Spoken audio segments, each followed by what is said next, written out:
She snapped her cigarette ash into my kitchen sink like she paid the mortgage.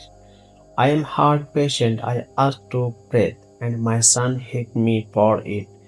That's how this started. My name is Harloot. I am 72 years old, and this house has been mine for 38 years. I paid every bill, fixed every leak, raised my son here after his mother passed away. Now I stand in the same kitchen, feeling like a stranger. The smoke was thick. My chest felt tight. I pressed a hand against it and said as calm as I could, "Please, can you not smoke inside? My heart is not strong." She did not even look sorry. She flicked more ash into the sink and said, "Don't be dramatic, Harlow, dramatic." My own son was leaning against the counter, beer in his hand. His eyes were red, his words were slow. "You always extra," he muttered. I tried to stay calm. I always try to calm. "I just need air," I said quietly. Then, when he stepped forward and slammed his shoulder into mine, not hard enough to knock me down, hard enough to send me a message, I stumbled back against the fridge. She smirked, actually smirked, and then she said the word that froze the room. "Maybe it is time you move into that retirement home in my own house." I did not yell, I did not argue, but something inside me broke. And that was the moment I started thinking differently about everything. For 2 full years, I had been silent, not because I was weak, because silence absorbed. Silent records. Under my bed, inside a black folder, was everything. The original property deed with only my name on it, the trust papers, the bank records, and a small hard drive. 2 years ago, when their tone first changed, when respect slowly turned into control, I started preparing. First, they changed the locks for safety. Then, my medication was moved without telling me. Then, dinners happened without inviting me. Little things, small cuts, but I saw it clearly. They were not helping me, they were replacing me. The cameras were legal. My attorney made sure of that. They were placed in shared space, the kitchen, the hallway, the living room. And they recorded everything, the shoulder hit, her stomach, the words, "Maybe it's time you move into the retirement home." Every second was saved.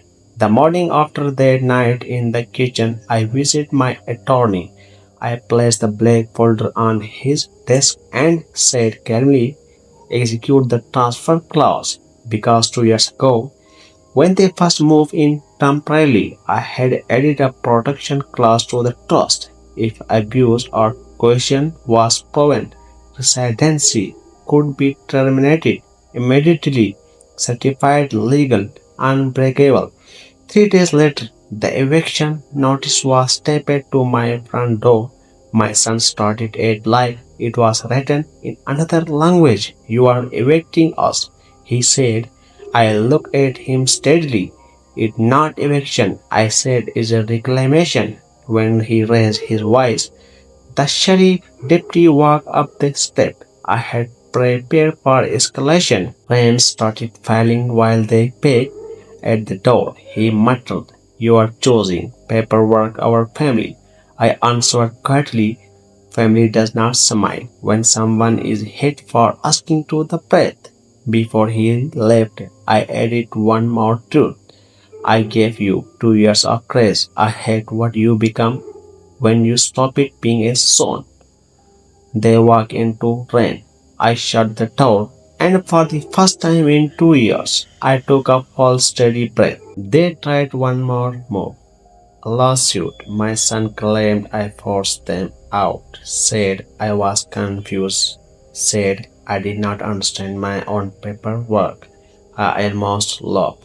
I forwarded my attorney the audio file from one dinner 2 months earlier, the one where they did know. The hallway camera also picked up sound. His voice, clearly as day, just wait it out. He told her the old man won't last much longer. The lawsuit collapsed before the hearing even began. That's when the Samir campaign started. He posted online that I was abusive, senile, that I stole his inheritance.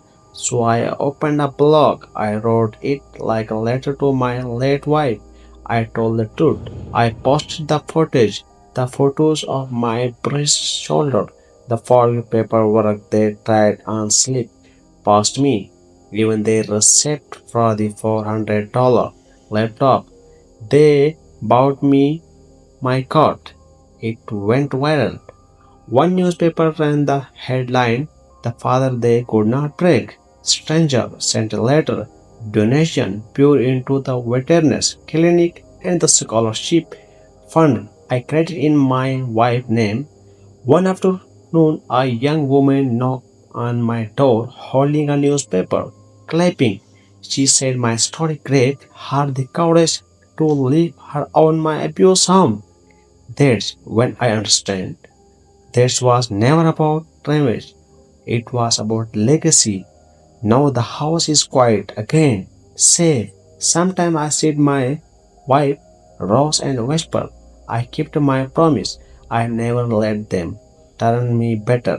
Quiet does not mean weak. Don't forget to subscribe, like, and leave a comments below so we can meet again in the next video.